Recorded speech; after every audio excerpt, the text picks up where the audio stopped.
everybody. Steve Marchand here for a Substack Live today. And we're approaching the Christmas holiday, but that's not stopping us from some live programming.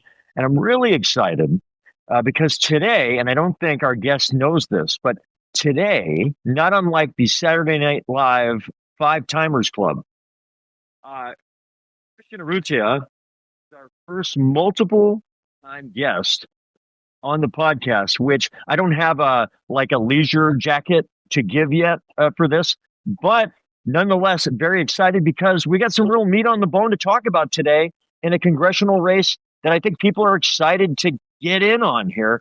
And I think Christian has some exciting things to discuss today. So we wanted to have him back on to do just that. Christian Urrutia, how are you today?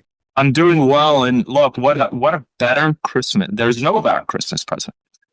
Being the first multiple time guest on this great show. And so I'm really excited to be here. You know, I was at an event yesterday. It was in Concord, outside of the district, but it was about the whole state. A bunch of the candidates were there. People were coming up to me, asking about the show. So I've been supposed to be a little coy about what we're going to talk about, but I'm excited to do that. And, I'm in here, Steve, and ready to chat about, what we have here. Well, so I did have a chance to take a look at it, just prepare a little bit today.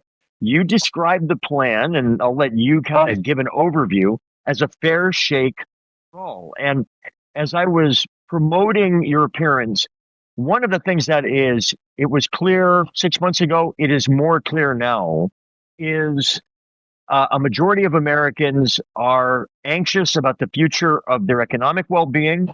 They continue to be very concerned about the cost of living. That is getting harder, not easier. That the idea of the American dream seems less attainable now than it was a generation ago. These things are all related, but it's a lot of different issues that are all falling under this broad umbrella of an economy that seems less fair.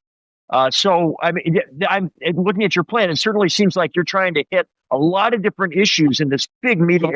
So talk a little bit, an overview about what a fair shake for all means as you look at it. Yeah, so let's zoom out and we'll talk about the proposal. This is the reality. Right now, I have a comment here, Steve. Actually, it says Christian's audio is very loud and has feedback.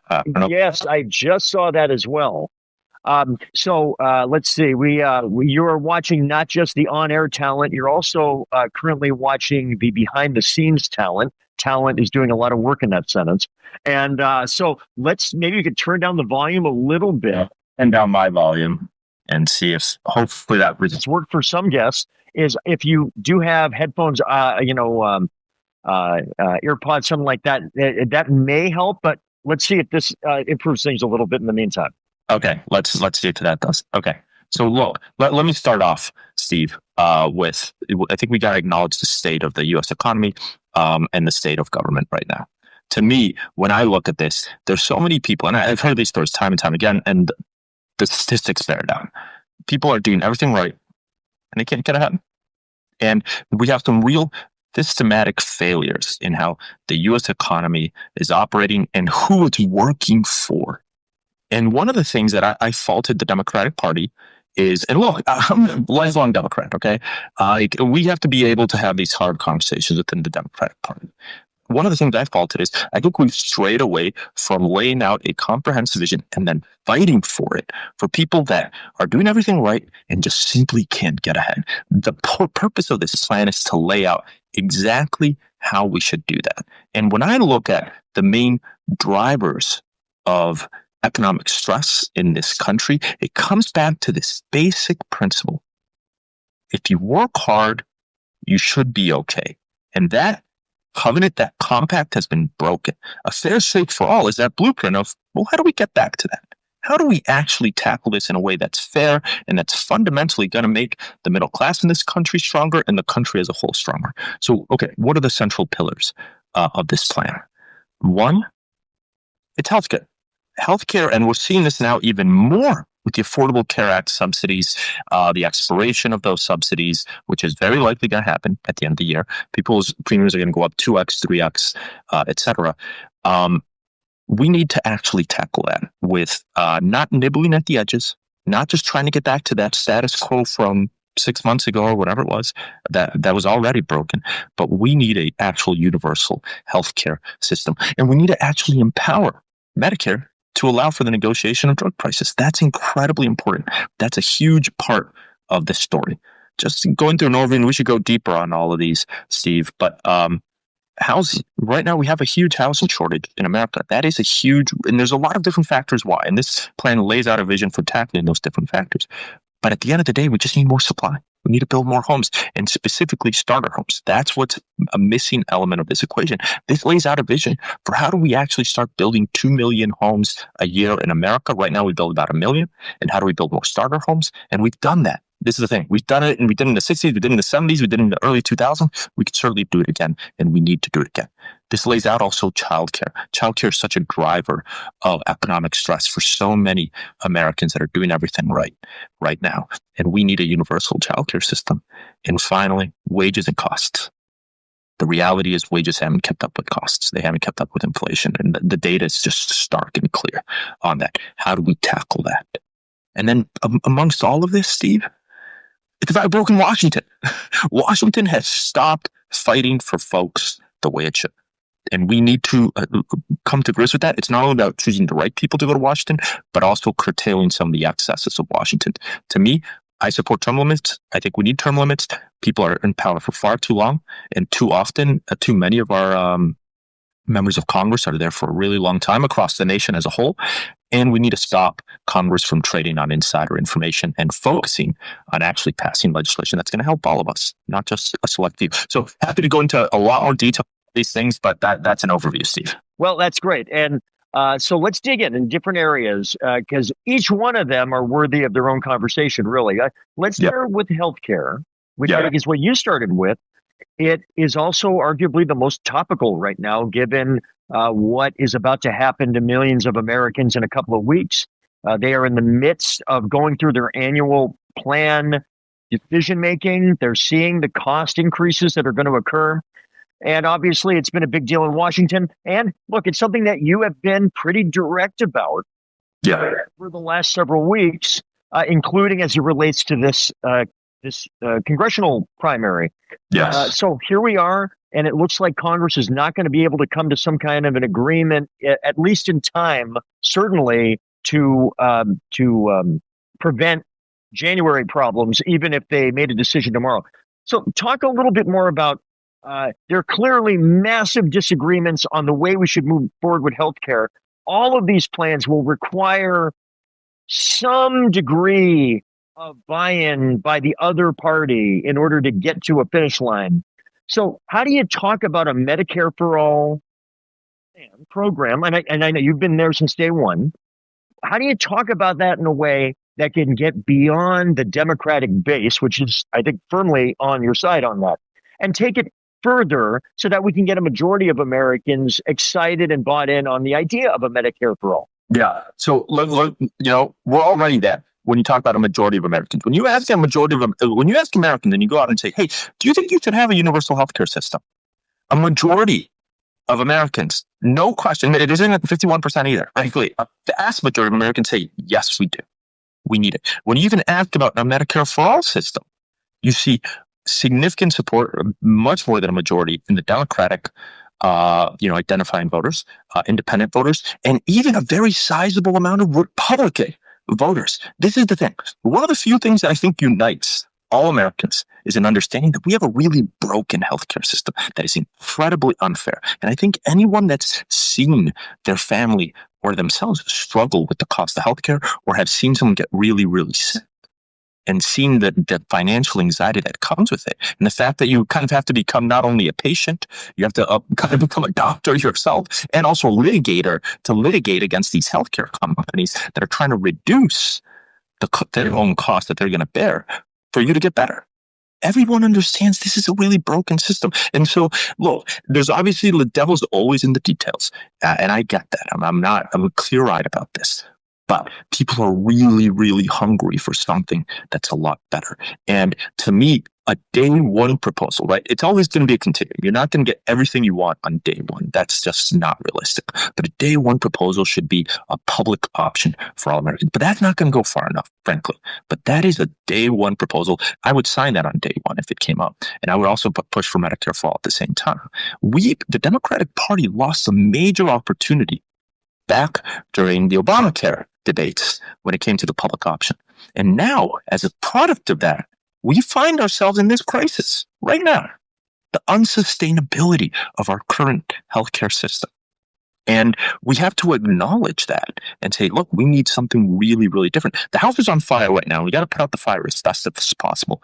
But there's some endemically broken elements to our healthcare system that if we don't tackle them with the seriousness that they deserve, they're going to continue to be broken. They're going to continue to rise time and time and time again. This plan envisions doing that, and it's built on that Medicare for all system and program. It's worth going through. Often I'm asked, well, Christian, this is really expensive. How do we do this? Okay. And to me, when I think about this, I say, well, wait a minute. Our current healthcare system is incredibly expensive right now. Per capita, we spend twice as much as any other country on our healthcare. The average cost of healthcare for a family right now is around $15,000 right now. And the outcomes aren't very good. When you look at questions of mortality, questions of care, questions of economic outcomes for patients, they're all significantly worse than our peer countries. The United States is unique in that it's such a wealthy country in so many ways. And yet our healthcare system is so broken for so many. And we need the Democratic Party needs to acknowledge that, and two, needs to be the force that actually fights for a comprehensive overhaul. And I think we can get there, Steve. Now, why do you think, I hear everything you're saying there, and why do you think Americans simultaneously express great frustration about the current healthcare system and its costliness, and yet he has a party not been able to connect that dot that you just described a moment ago that says, look, I know you're worried about the cost of action. Looking at the cost of inaction as right, and the pain of inaction right now. Yeah. Why have we not gotten to that point yet? How much of it is political? How much of it is policy? Yeah. How does that instruct the way you go forward? Yeah. So look, I think there's a number of reasons why. One is the Democratic Party doesn't aim large and fight at really tough fights, right? We're always reducing risk, reducing political risk. Frankly, the story of the ACA deal, I mean, the shutdown deal, frankly, that threw the ACA subsidies onto the current track, which is that they're not going to get renewed, is a great example of that. So let's just zoom back. Well, what did happen in November? We win these mandate elections in Virginia, in New Jersey. You see the status quo completely upended in New York. And what do we do on the heels of that? We say, you know what?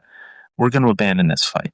And frankly, when I look at that and I think about what is the calculus that the Democratic Party leadership made that brokered this deal, well, they did two things. One, they took short-term pain, because the shutdown was causing pain, don't get me wrong, serious pain for people, and exchanged it for long-term misery for millions.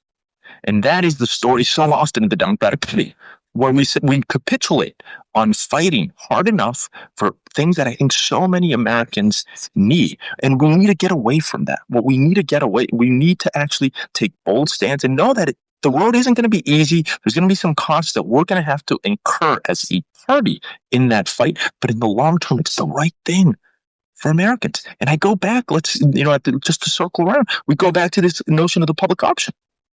Imagine if we had fought just a bit harder. We were at the precipice there, just a bit harder on the public option element.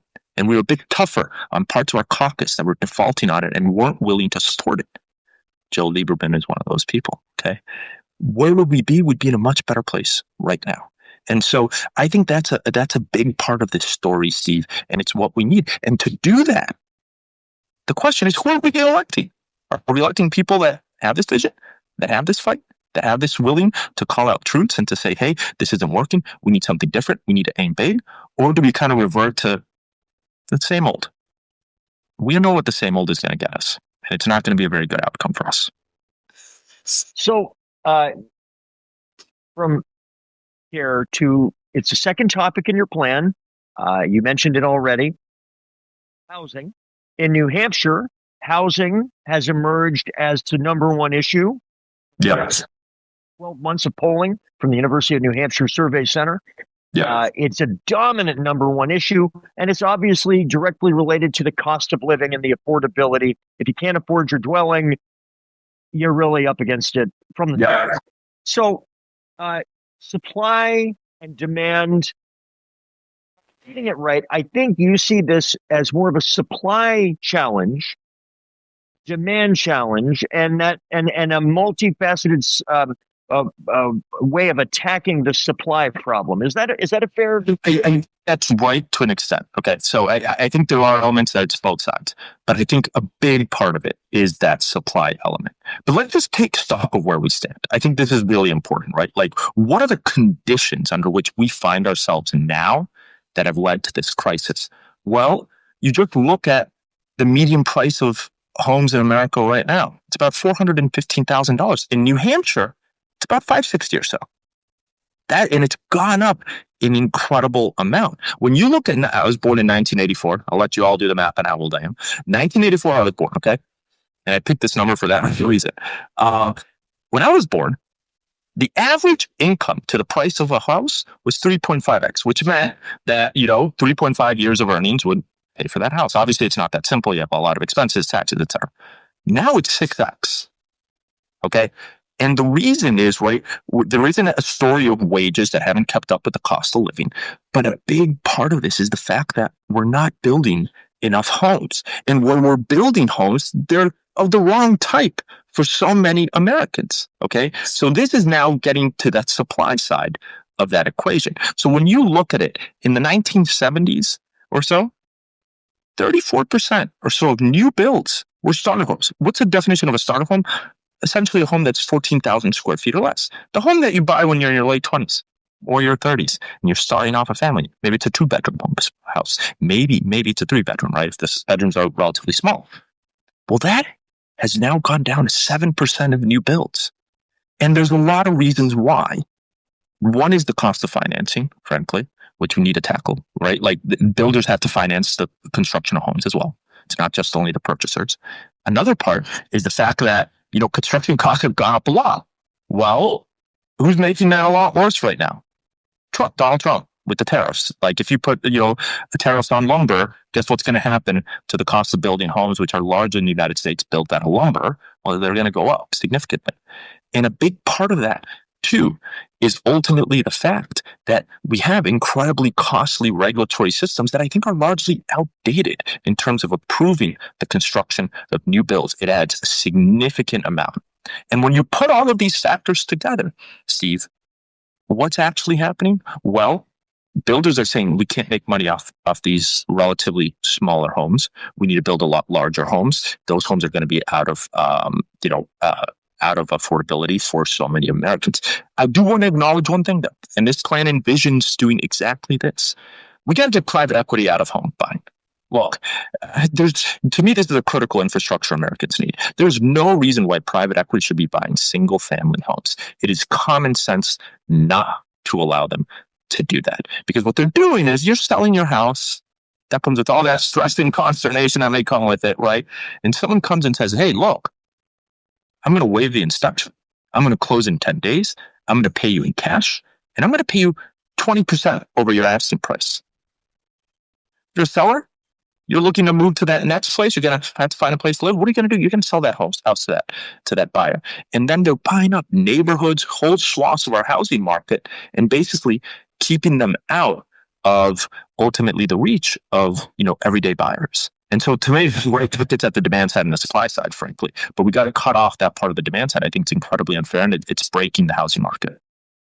How about mortgage rates? Obviously, it seems like Donald Trump uses as a primary political tool that he thinks would solve many of the problems you've just described would be simply lowering interest rates, which he equates directly with mortgage rates, which it's not exactly 1-to-1. That's a whole different conversation. It's not quite you drop a point in the interest rate, you drop a point in the mortgage rate.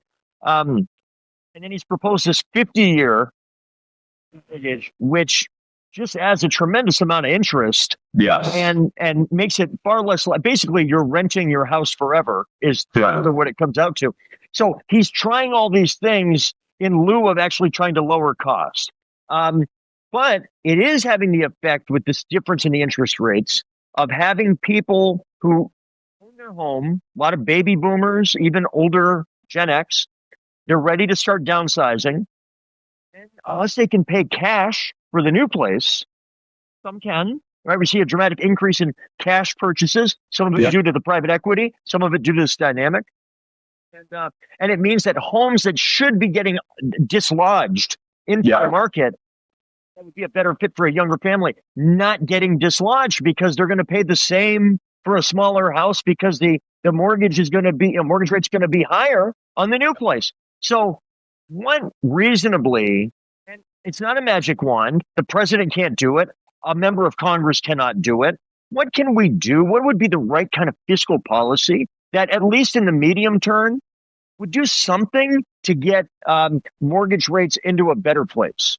Yeah. So, look, I think one of the things we should do is first-time buyers. That we got to help them out. I say we have to help out first-time buyers with down payment assistance. Okay. And ever so often, I talk to some folks that maybe are a little more conservative, and they say, well, we shouldn't be doing that. We shouldn't allow it. And I tell them, you know what? America's doing that right now.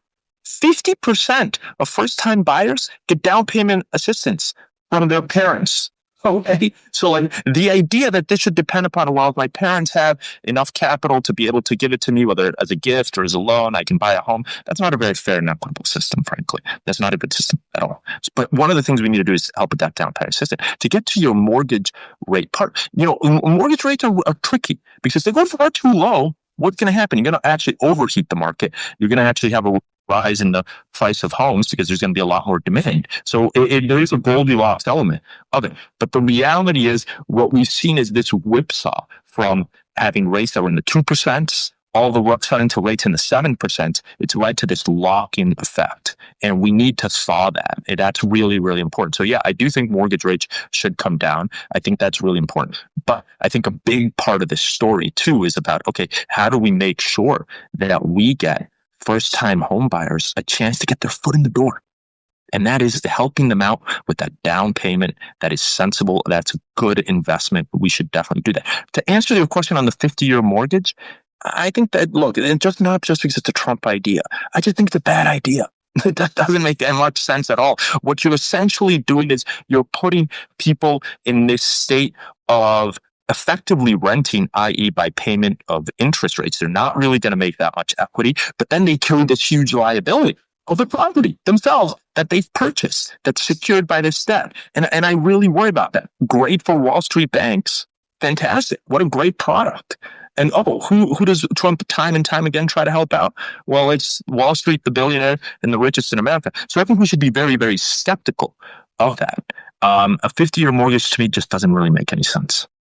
It doesn't. And it seems to, after an initial sugar high, there was about a week in there when it came up that it was the topic on this dominant issue. And it seems to have died down, perhaps as folks realize the unhelpfulness of Americans in the proposal. One other thing, and this goes back to my own days, municipal days, as a mayor, city councilor, auditor of cities, the zoning.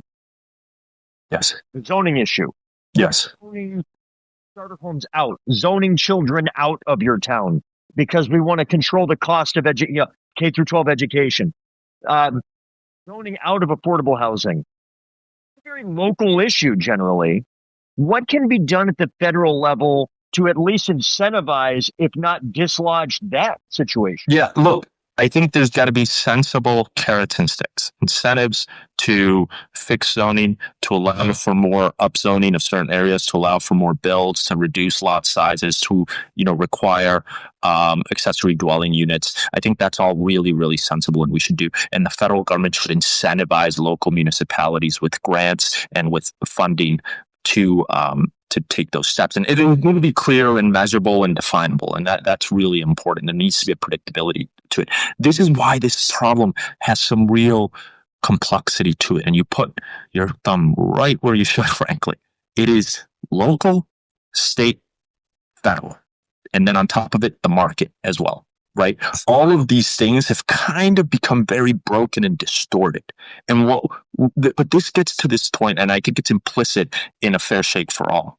We need to have leaders that have big vision, that see this broken horizon and say, hey, we need something really different than what we've been getting for a long time, because the solutions of yesterday got us here. They're not working. We need people that are a lot bolder. And then this is what this plan does. And on housing, it is a bold plan. I'll be the first one to say it. But I think America's hungry for a bold solution, and we need that right now. I will say, as I look through the housing portion, when I'm glancing away, it's because I'm looking at the plan here. As there is more nitty gritty. This is what I mean by we could do an hour just on individual elements of it, including junk fees in the home buying process, and an element of helping veterans and service members purchase their homes. So there's a lot of detail. I know some folks are going to ask, when, if it's not available already. It's available. It's available right now. Oh, it is. It is. We took it a lot of today, Steve. So you go to Urrutia. I'll spell it out for you. URRUTIA 4 FORNH.com. Fair site. You'll see it right at the top, and you can go and download the plan. There's an overview, and then you can download the plan. You can have it. You open it up, put it under the Christmas tree, give it to your friends and family. Look, it's just to me. Yeah, look, Becky put it in the comments right there. Look, this is, I want everyone to look at it. I want people to react. I want feedback too. If people say, hey, I have questions on this, I have questions on that, of course I'm going to answer them. But this is the thing. Our leaders need to have real vision. There are people that run for Congress after many months that still don't have issues pages. They don't have vision. I've never understood that.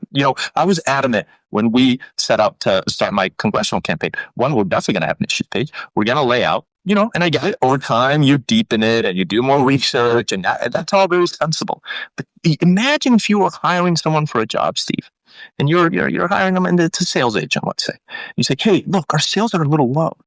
What is your vision for increasing the amount of sales we have in my company?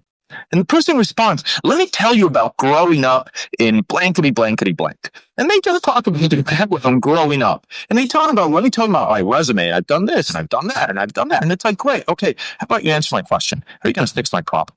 This is what Americans are hungry for. They want leaders that are going to say, hey, things are really broken. This is the vision, and I'm going to be able to communicate it with clarity to everyone. That's what we need, and that's what we try to set out with this plan.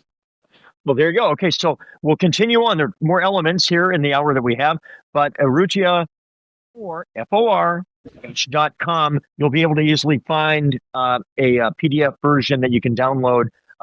If you have you can see I have a tree. It is not our primary tree. That's hopefully obvious, or else it would be bereft of presence this year, and my children would be very upset. But for the wonk in your family, the gift is here. It is the cost of printer ink, guys. Great stocking stuffer. Give it to everyone. It's a great Christmas gift. There you go. So unfortunately, some coal in the stocking is the cost of childcare, right? So that is the third element that is in polling rising up quickly. Because, obviously, for households for whom this is an issue, it's a really big issue. And I think that there's a growing number in my own travels of folks who are like the grandparents, who when they talk to their adult kids who are having, their kids, the grandchildren, and they're saying, man, here's how much it's costing me for childcare now. And it really blows away the grandparents and even the empty nesters like myself, even compared to 20 years ago, these numbers are very scary. And so this is a big deal, and it's having a lot of downstream effects. Why don't you talk a little bit about the child care element and the unaffordability and how you think we can tackle that? Yeah, look, I want to just zoom out for a little bit.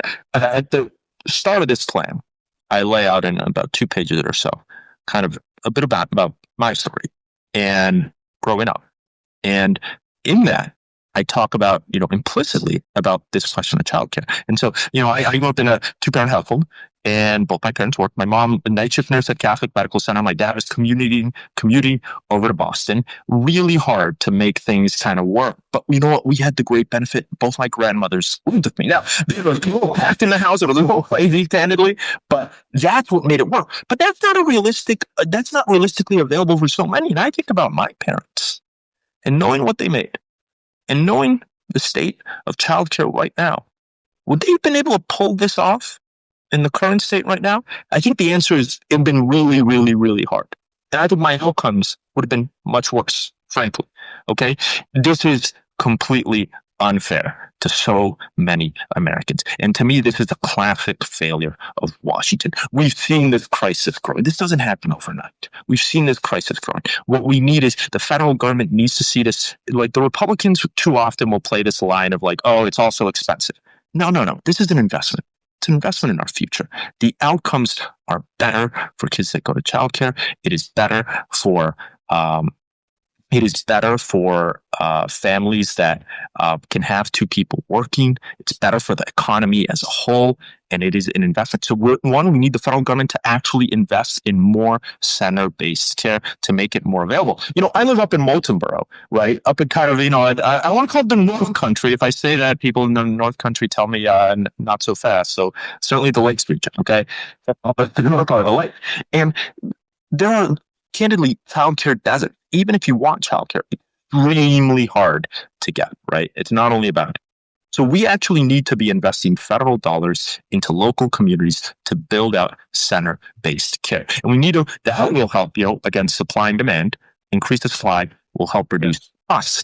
2, we actually need to expand the tax credits we give right now if you have a child and so we should do that and reduce it so that no one is having to pay more than 7% of their income to childcare.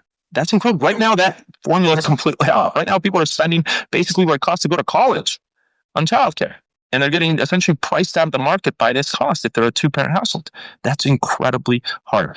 And part of this story too, Steve, is the fact, and this is, intersects with wages in America right now.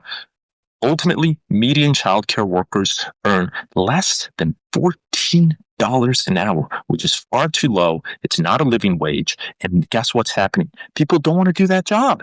They're going to go to other jobs. They're going to do other things, right? So we need to actually focus, and this is where different parts of this plan intersect. It certainly intersects when it comes to wages, but I think this is incredibly important. We come back to the idea of a fair shake, while ensuring that you can take care of your kids and you can pursue a career and make money for your family to take care of them is instrumental to doing that. Well, you mentioned expanding the tax credit, and yes. I see in your plan it making it fully refundable, which it's very interesting. As somebody who back several years ago worked with Andrew Yang when he was talking about. I have a poster up there. Right, there you go. Right, I got some of my political posters. There's one of them, and he talked about universal basic income, but it was really not that different. And this is where I think there is bipartisan opportunity. Even if you go back to Milton Friedman, the conservative economist, he would talk about fully refundable tax credits as basically what he would call a reverse income tax, and which later on would be seen as actually a relatively progressive idea. Yes, exactly. But at that time was sort of packaged as a conservative, but more conservative as in what's the way to incentivize work. And I think here, at a time when we're struggling to come up with a workforce in many parts of the country, we have a lot of folks who would like to enter the world of work, but are finding that the math of going to work means virtually their entire paycheck is going to get turned around to pay for the child care. So what the heck's the point at that point? Exactly. And then those people are being forced into that position guess what? Going back to the workforce is really hard. They're going to be less competitive relative to their peers. It's going to be a lot harder. And that doesn't feel very fair, to put it frankly, on those families that have to make that choice. And we need to make this a priority. Look, I think this is all these problems are enduring problems for a reason. Okay. They're tough. They're tough problems. But if the Democratic Party isn't the party that's saying, hey, we get it. It's tough. We need something different. We're going to lay out comprehensive, bold visions for tackling them. It's going to be very hard for us to actually fix America's problems. It isn't just about winning elections. It's about fixing problems. And we have to have the courage to do that. Well, that certainly is one that I think even compared to a few years ago is rising on the political radar screen. Another very broad area that you spend time on in your plan, it's described broadly so we can explore it a little bit, is cost and wages. Yeah. Right? It's basically the role of inflation. There was some data that came out a few days ago that showed that wage growth is a little bit lower than what the economic projections were. And it did show that at least for last month, inflation was a little bit lower, about 2.7 year instead of 3.1, but that the wages also were lower increases. Correct. I mean, those lines converging, just so it's the classic concern of stagflation, right? What you concern is that you have wage growth that intersects ultimately with inflation. And so while they're both kind of trending downwards, that difference is getting tighter and tighter. And that's very concerning. Right. That's really what they're describing when they talk about it's getting harder. What they're effectively describing is my money is not going as far because my wage increases are not keeping up with inflation. So even if inflation is lower than it was 3 or 4 years ago, if your wage growth is at or lower than that number, you're in worse shape. And I think this is what the majority of Americans are basically describing in their day-to-day lives. Yeah. Yeah. Well, I think that's exactly right. And what's even squeezing this more, right? It's embedded obviously in the inflation and in core inflation. But when you look at, electricity prices and how much they've risen and what they're expected to rise right now, the health insurance premiums, we've been talking about time and time again, and they're going to get worse with the ACA. Rollbacks, that's a major driver of it. You have housing prices. So all of these, like this kind of culminates, right? Like we've talked now about housing, we've talked about healthcare, we've talked about childcare.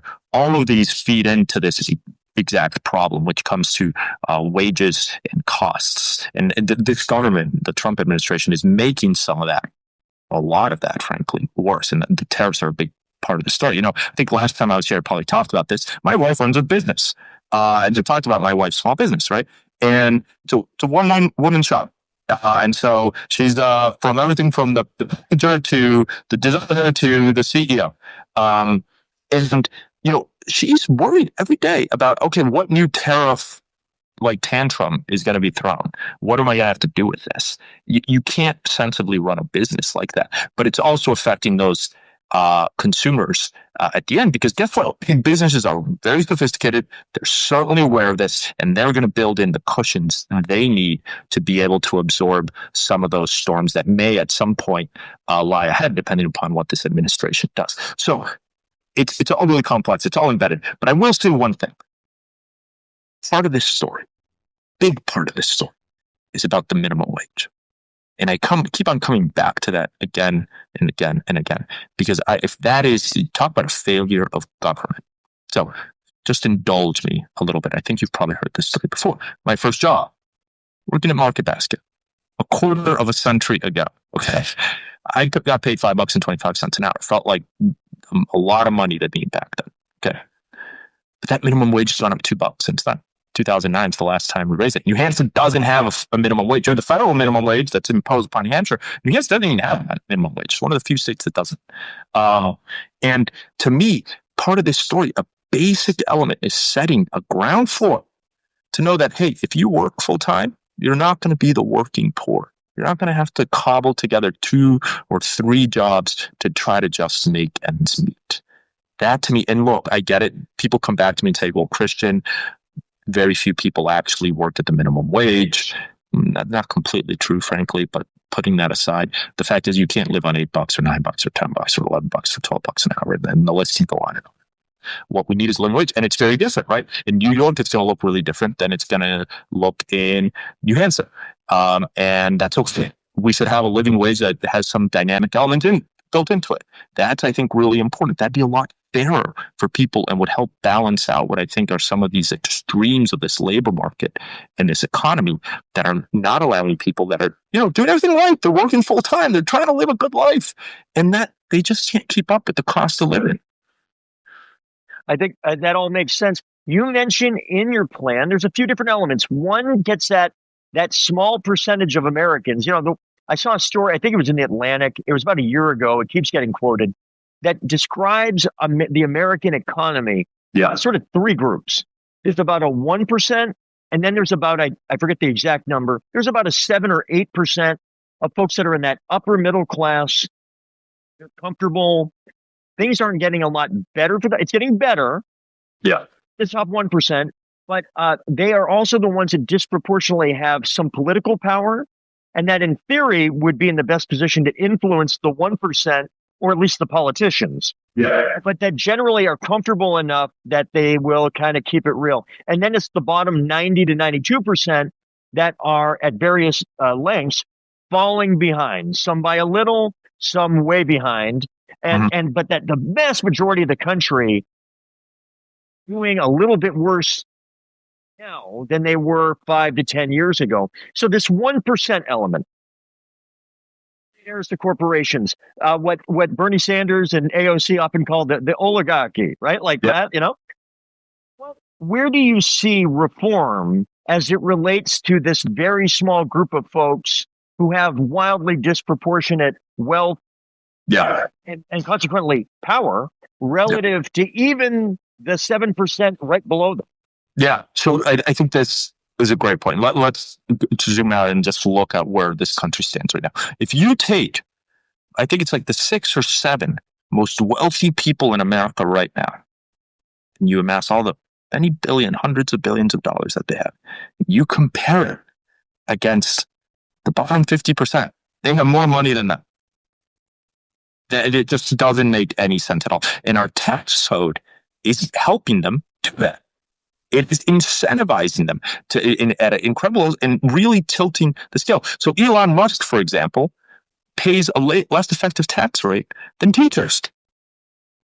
I don't think that makes any sense at all. And part of this is because there are so many loopholes in our taxation system. What we need to ensure is that the wealthiest in this country pay their fair share. That requires some real tax reform. And it's complicated because there's so many different loopholes that they've built in. Let me give you an example of one way that the richest in this country avoid taxes. Okay. They get paid out, like Elon Musk does, in equity in their companies. Okay.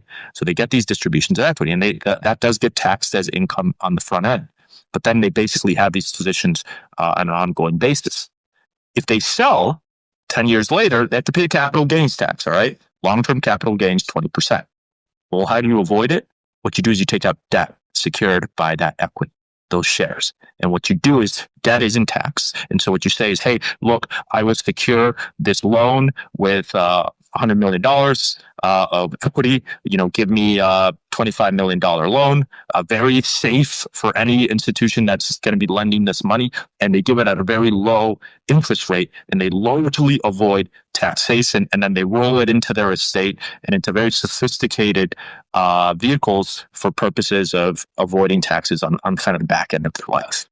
That doesn't make any sense. We have to be one clear-eyed about it and say, look, this tax code doesn't make any sense. And the Trump administration has naturally made it a lot worse, frankly. The big, beautiful bill has even given more tax cuts to the richest in America. So we actually need a truly progressive taxation system that is fair and that understands that so many of the loopholes that we've built in that reduce the taxable income that the United States brings in to fund all the programs that I've just laid out, that we've created significant incentives for the richest in America not to pay it. That's, I think we have to be very honest with ourselves and say we really need some real structural reforms here, Steve. And to me, that's a huge part of the story. And so when I hear people say, oh, well, we can't afford it, I say, well, I hear this, and then I hear that, oh, when the big beautiful bill comes, I don't see the Republicans saying, well, we can't afford these tax cuts because they're going to break the national debt. The big beautiful bill actually will raise the national debt over the next 10 years by about 10% or so, 10 or 15%. I think that's incredibly damaging to the American economy as a whole, and ultimately is tilting the playing field significantly in favor of the richest in America. I'll also say this: we have to actually be thinking about monopolies in America right now, and that the impact that they have. The reality is, social media conglomerates like Meta and others have an incredible amount of influence in our lives, an incredible amount to fix pricing. What we're seeing increasingly, and this gets to something that I think we really need to tackle, and this goes to cost as well, but also unfairness, which I think is implicit in your question, is this element now of algorithmic pricing. Essentially, with all the data that they can consume, they can say, oh, Steve is willing to pay $1 for this item. Christian's only willing to pay 95 cents. Steve gets this at $1 because we know he'll pay it. Christian will get it at 95 cents. So you and I will be paying different amounts for the same good because they've collected so much data on us. I don't think that makes any sense either. And we need leaders in Washington that are going to say, hey, we're not going to give a free pass to these large tech companies.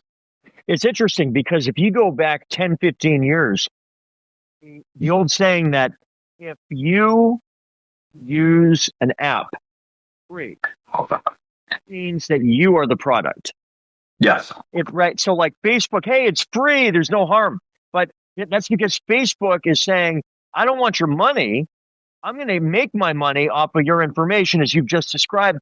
And it seems that we've now moved to this even bigger place where there's such a disadvantage. There is such a knowledge disparity between what the consumer can know about consumers and what producers, as you've described, can know about all of us. Yeah. All competing against each other. It's exponentially more sophisticated than anything we can do. So I feel like there was a point in our economy with technology where we were able to catch up in some ways. Like, for example, we were able to know much more about the actual cost of a new car to a car dealer and then walk into the dealer with that knowledge that we frankly didn't have pre-internet. Yeah. To an extent. And so there was a window where we were able to close the knowledge gap between producer and consumer. And now it feels like that gap has re-widened and is much wider for exactly the reasons you're saying. And I don't think it's described very often. I think that was very good, the way you just described it there. It's another example of where consumers, the American people, are describing the feelings, the consequences of things that are happening in the macroeconomy to them. Yeah. And I think there is some confusion sometimes about the causes of that.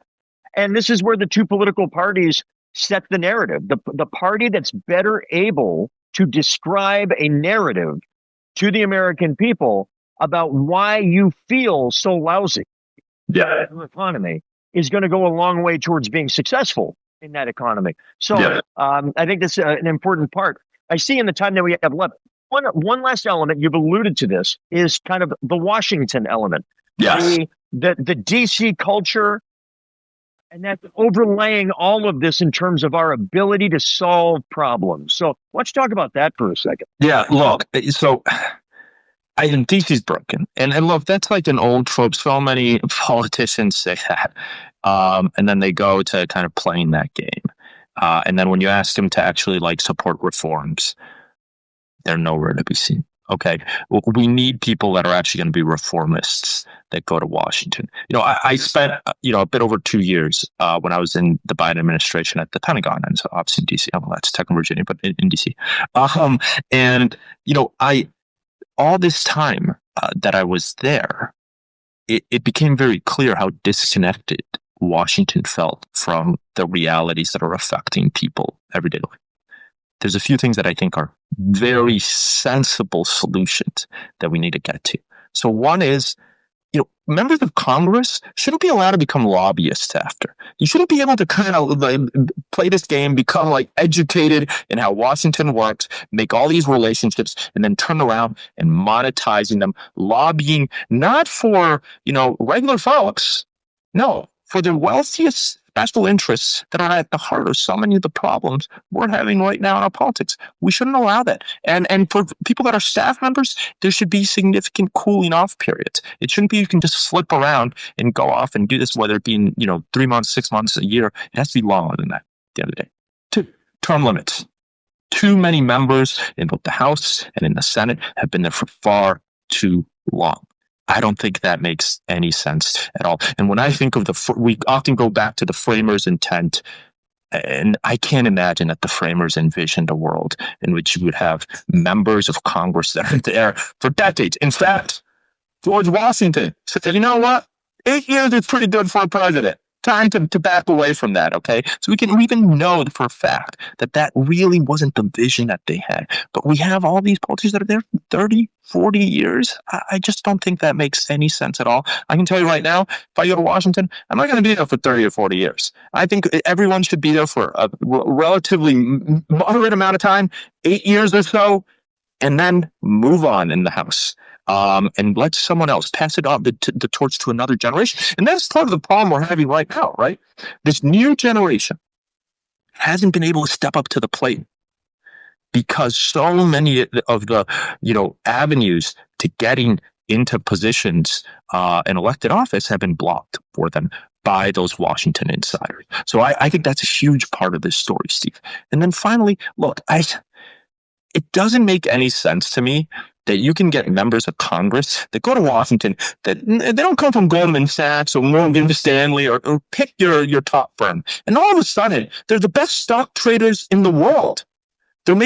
There's multiple members of Congress that have made more than 100% on their stock portfolio over the last year. And the corruption is so obvious. It's like the person that, buys pharma stocks right at the onset of COVID before any of us know anything at all and is buying, the people that make the protective equipment for the virus, they're making all these decisions and they're selling off airline stocks. Okay, it's pretty obvious. We need to criminalize that, 1. And 2, it's not only about actual insider trading, it's the perception of it. It breaks down trust in government. Members of Congress shouldn't be able to trade individual stocks at all, period. And that, to me, is a very sensible place. I think we should go farther, frankly. I think these type of financial assets should be placed in blind trusts. There should be no question of the impropriety that comes with it.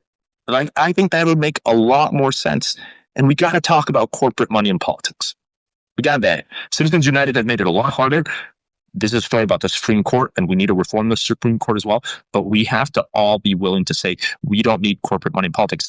I've gone ahead and said, hey, look, I'm not going to take any corporate PAC money. I think that's a very sensible position to take. I think that should be a litmus test. Any Democrat that is unwilling to agree to that, much more that is willing to take corporate PAC money, shouldn't get anyone's support, frankly. That's breaking America. Corporate PAC money is not going to help someone fight for regular folks. It's there was a national poll that came out recently that asked a very important, nuanced question that I think you're touching on. It said, do you think that when you describe corruption in government, which of the following most closely describes what you mean by corruption? And a very small percentage of Americans mean that money is sliding hands. Like, I give you money and you vote yes. That is not typically going on. And there was a time earlier in history where something like that at the local, state, and national level was the more common definition of corruption. Instead, the vast majority of Americans say, when they say corruption, they mean the ease with which current and former elected officials seem to get access to more money, more power, basically their ability to grow their personal wealth through their public service, thereby compromising what the definition of public service is supposed to mean. That is what most Americans mean now, according to polls, when you talk about what is corruption.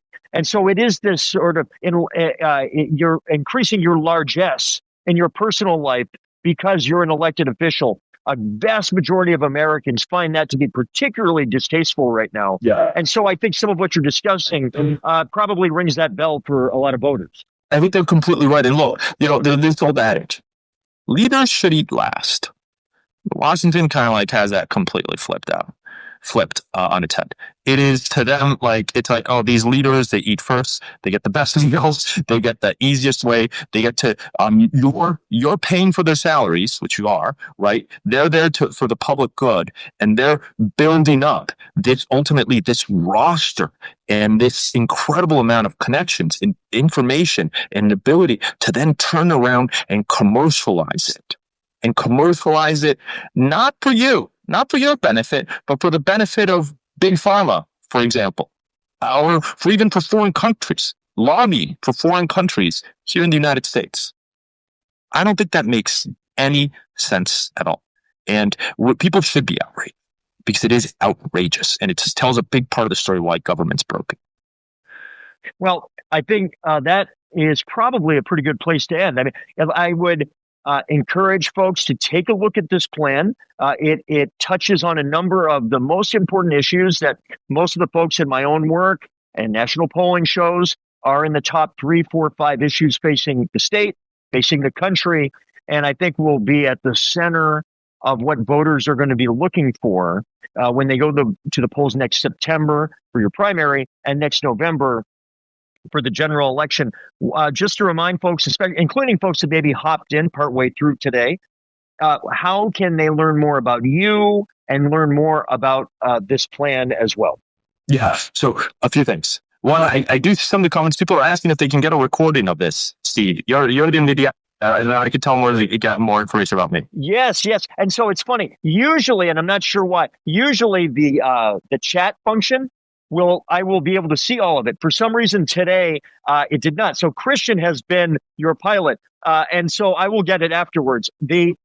What I'll tell folks is this is recorded, and they will be able to get it in a number of ways. They'll be able to get a recording of this if you're a subscriber to my Substack, go to stevemarchand.com. If you're not, become a subscriber. You can be a free subscriber. There's a paid version for premium content, archives, all that. But free subscribers will get the recording as well.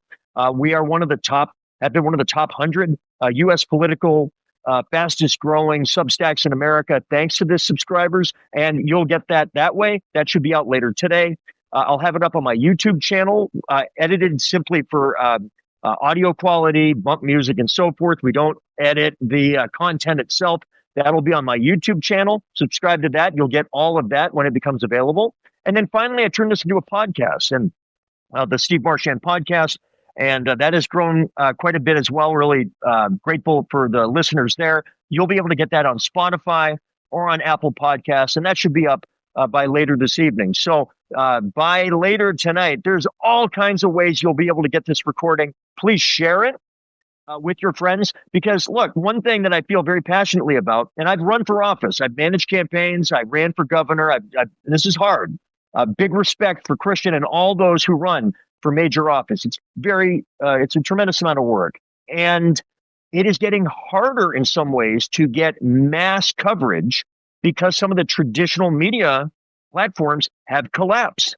That's the bad news. The good news is there's a lot of new ways to be able to get it, as long as viewers and listeners are willing to share it with their friends, the people that trust their opinion. So if you like what you heard today, or if you simply want more people to know about Christian, take this in any of the forms that it's being recorded and distributed, consume it, share it. It helps me out because I get more viewers and listeners. It helps out Christian and other candidates and guests who appear on the show, because it is a way that we spread the gospel of the importance of politics. And we had so many good Democrats running up and down the ballot, and I want folks to be able to hear about them. And this is one of the ways that we try to do that. So you will, in a variety of ways, by later today, this evening probably, be able to get a recording of today's broadcast. So that's my unabashed plug. But Christian, this is your chance for your unabashed plug. So I'll happily do that. Best place to learn more about me, more about my story, more about my vision, and what I'm going to be doing if I get elected to Washington is my website. Urrutia, I'll spell it out for you. URRUTIA FORNH. Urrutia for NH.com. And you can download this plan in full on my website under Fair Shake. And this Fair Shake for All plan, the blueprint, it's the backbone of so many of the things that we're talking about in this campaign. And to me, it is a compact that I made with the folks that are out there. That whether they vote for me or not, frankly, if I get elected to Washington, this is exactly what I'm going to be fighting for, because we deserve leaders that are clear, that are informed, that have vision, and that have fight. There you go. Christian, thank you so much for taking time today, for working so hard on the campaign trail, for putting this plan together for folks to see, and for taking an hour with us at lunchtime today. I hope you enjoyed it. We really appreciate you taking it. I enjoyed it. I'm so happy to have been here. I'm really grateful, Steve, that you had me here. I tell all your viewers, have a great holiday season, have a great New Year, and put that Fair Shake for All plan under the Christmas tree, give it away to your family, and I really appreciate you having me here.